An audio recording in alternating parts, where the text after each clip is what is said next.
Hey guys, welcome back. So a while back I made a tutorial on how to color correct or color balancing your photos, but today we're going to be exploring this in a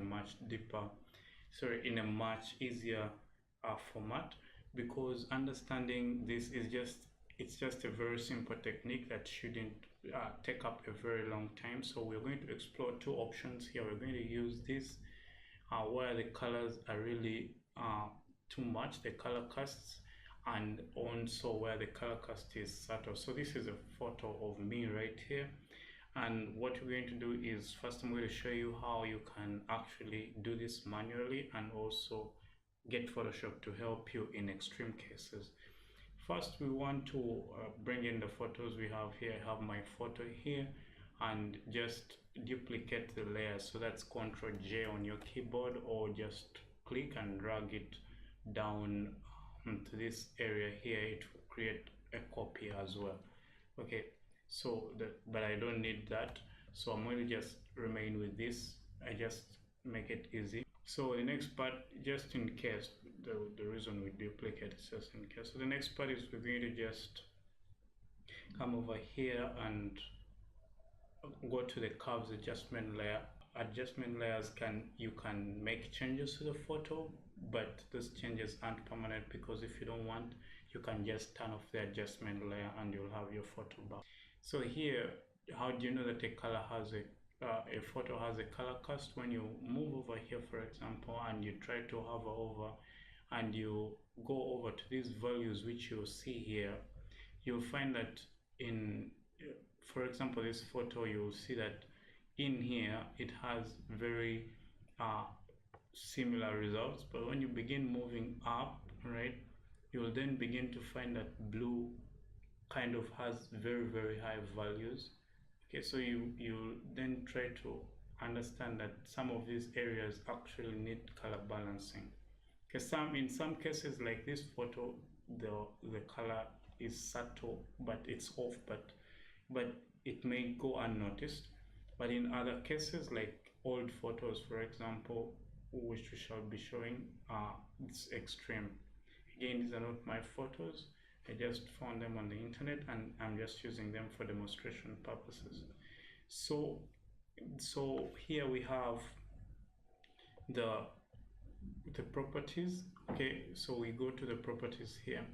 Now we want to find the white points and the dark points. Okay, so first here, this sets the white point, for example. Okay, so when you come over here and click for example this area here, click Alt on your keyboard and click and drag, you'll see that it will begin to show the part that shows white first. Okay, so this part, you see that part that shows white first right here is our white point. So you want to bring now your white point, this one down here, it's the white point, and click the eyedropper tool and then come down here and then click just around there. So you will see the change is very subtle. So if I turn off and on, you'll see that it has removed that kind of color. Okay, the next part is I'm going to set the dark points. All right, so the dark points, again, when you click over here, now you come to the dark part. Okay, click Alt on your keyboard and click and drag as well. So the part that turns black first. So you'll see down here is our dark point. Okay, so what I want to bring is, make sure you're selected on the dark point here, the dark eyedropper tool, and then come and click just around there. Now that's much better. So this is the before and that's the after. So you will see that there is a very subtle but clearly noticeable difference, okay, in this. So this can be used it's very important, because for example, if you cut out this photo and put it on a white background, you will then realize that those color casts will be showing more and more. So if you color correct it in the beginning, you will have a much smoother time in dealing with this photo afterwards. But now let's go to the extreme cases. Now we have this color, red color casts. Okay, they are so noticeable, and with this technique it may be a little bit hard for you to actually just set the points. For example, if we go and duplicate this layer and you want to find the white points, you just come over here and go to the curves adjustment layer. You may be able to do it. Okay, so for example, if you just come over here and try to set the white point. So if you come over here and try to set the white point, for example, you'll notice that the white points are there. Okay, so you can see there on the vehicle, you'll see a white point. Now in the clouds also we're beginning to see white. But once you come and actually begin to do your adjustments here, okay, so for example, if you begin, you'll notice that it will be hard. For example, if you're here and you click, let's make this the white point, and you click there, okay, so if you're lucky you will end up getting it, okay, but in most cases it will be hard. I'm going to show you this method, and let's try the black points now. So when you click, okay, and move, so here right about there we see that at her belt there, that's where the darkest points are. So the darkest points are actually the points that appear first. Okay, so for example here, when you're here,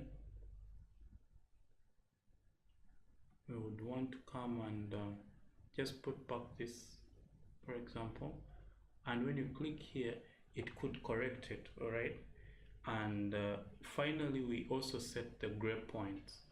So the gray point, now you also can come over, and then this one you just have to estimate the gray point doesn't have a handle, so we are going to assume the here, for example, when you click there on the car, it's kind of gray. You will notice that now the photo has moved from this to this, so that can help. All right, but there are cases that this can't.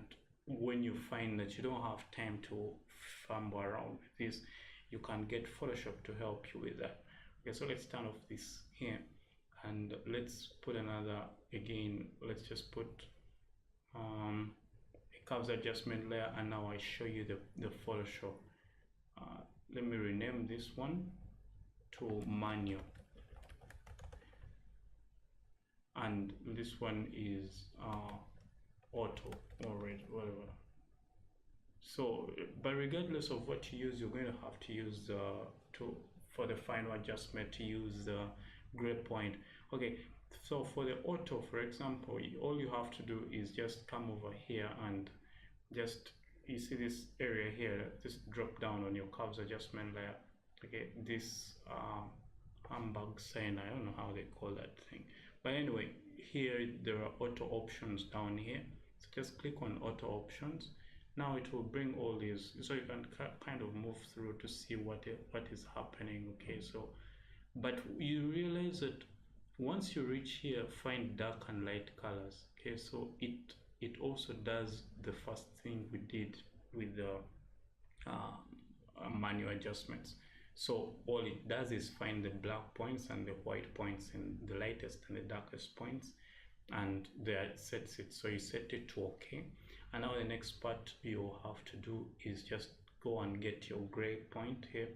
So your gray eyedropper tool, and come back here and click on the proposed gray point, and it will clear the image again. So this you can do. All right, so just one more time, we're going to use this baby now on the auto options. So just duplicate the layer and bring in the curves adjustment layer here. So again, let's try and see if the manual method will work.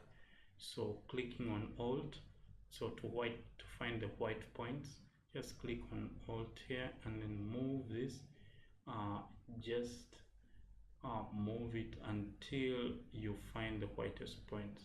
So actually the whitest points would be right here.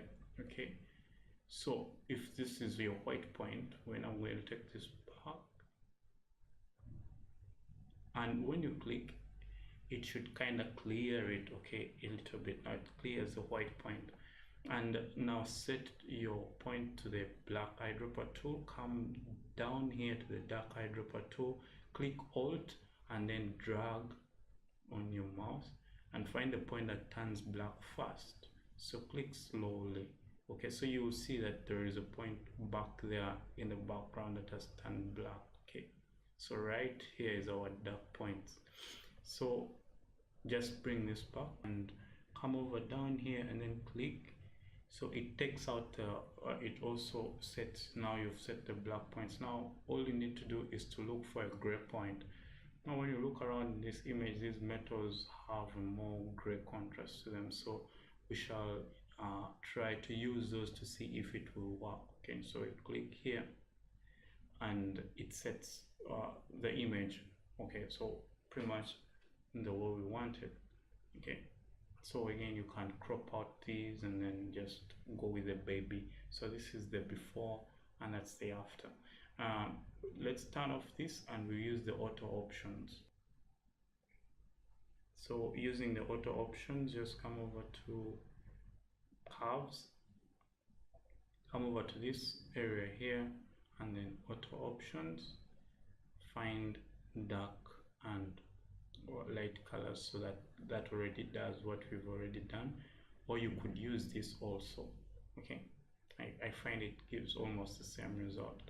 And then here we have this, find dark and light colors, so click OK and then come to the gray point eyedropper tool and just click in the image, so you kind of get the same. If you don't like the result, just go back and forth and try to find the true value. So these will not always sometimes you have to look for, like, if you're not so happy with the result, just try to find points that will match very well with what you're trying to get. So here we have it. Okay, so this is the curves, the auto options, and this is what we did. All right, so you just choose whatever you want and that's what you go with. Okay, so this is just a format that I wanted to show you how to do.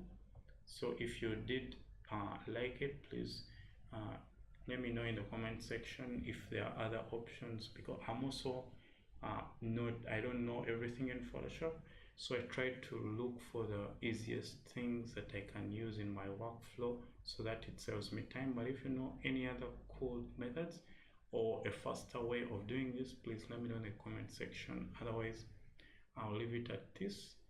So go create, stay awesome, be amazing. Till next time, peace.